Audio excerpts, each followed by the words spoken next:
excerpt from Kalam's autobiography, Wings of Fire. I took some time to settle down at Schwartz High School, but when I did, I was back to being an enthusiastic 15-year-old student. I also grew to realize that the desire to learn was very important. One of my teachers there, Idurai Solomon, was an ideal guide. He was warm and open minded. He made his students feel comfortable in class. During my stay at Ramanathapuram, he became my mentor. He made me realize, among other things, that one could exercise enormous influence over the events of one's life. Idurai Solomon taught me that in order to make anything happen, I must desire it intensely. I must also be completely certain that it would happen. I have grown to realize that this kind of conviction is not only a strong, motivating force, but it also does make things happen. I can illustrate this with an example from my own life. I was always fascinated by the mysterious contained in the skies. Equally fascinating was the flight of birds. A simple boy from a remote part of the country, I was convinced that one day I too would fly. In later years, I became the first child from Rameshwaram to fly. Idurai Solomon was a great teacher because he instilled in children a sense of their own worth. He raised my self-esteem and convinced me, a child of parents who had not had the benefits of a good education, that I too could aspire to become whatever I wished. With faith, you can change your destiny, he said. By the time I completed my education at Schwartz, I was confident and determined to succeed.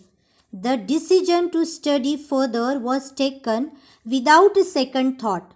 The nearest college was St. Joseph's at Tiruchirappalli, a town more easily identified by its shortened name Trichy.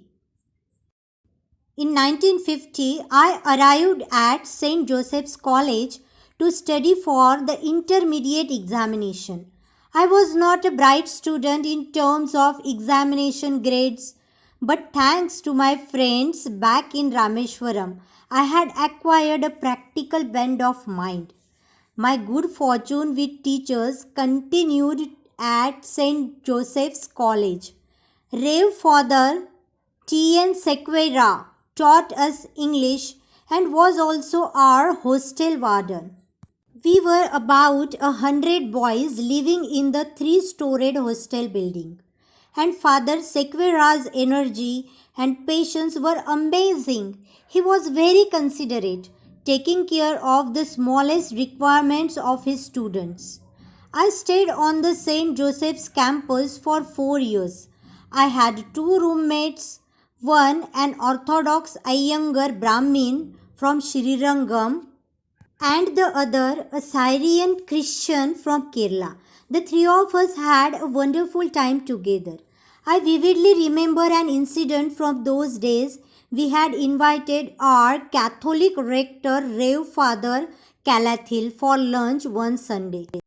The menu included choice preparations from our diverse backgrounds. The result was rather unexpected, and the rector was lavish in his praise. We enjoyed every moment with Father Calathil, who participated in our unsophisticated conversation with enthusiasm. When I was in my final year at St. Joseph's, I acquired a taste for English literature and philosophy. I began to read the great classics. Tolstoy, Scott, and Hardy were special favorites, even though I was not easy to relate to their exotic settings. It was also around this time that I developed a keen interest in physics. After my intermediate exam, I joined the BSc course at St. Joseph's College. At the time, I had no knowledge of other avenues of higher education or of professional courses. It was only after I passed out of college that I realized that physics, though fascinating, was not my subject. I needed to take up engineering to realize my dreams and should have done this straight after the intermediate exam. Better late than never, I decided.